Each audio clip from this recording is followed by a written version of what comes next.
વૈગી રાત પણ જાણશે કોઈ દિવસનો સમય ન હોય તમારી રાજમાતાને રાજ દરબારમાં બોલાવાના કારણ શું હોય વીરા? અરે રાજમાતા કામ અમારે નહીં પણ અમારા મહારાજાને પડ્યા છે. જાજી ખમાય હોય બાંધવ તમને જાજી ખમાય હોય. આહા. મારે સ્વામી નગરની વાટે જતા નગરની વાટે પરત આવતા તો મારા નાથના મુખ કેટલા બધા ઉદાસ છે. કોણે કડવા વેણ કીધા છે, કોણે ની કપરા વેણ કીધા છે. કદાચ મારાથી તો એ કઈ ભૂલ નહીં થઈ ગયો છે.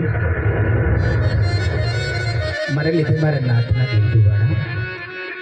કદાચ મારાથી તો એવો કઈ અપરાધ નહીં થઈ ગયો હોય ને મારા લીધે મારા સ્વામીના દિલ દુભાણા. ચાલ લાખ લાખ એમના ચરણોમાં વંદન કરું, એમના દિલની વાત પૂછો. બની શકે તો અહીંયા ન હોય પણ હળવો કરું. સતી રે આવીને શામીન સરને નામે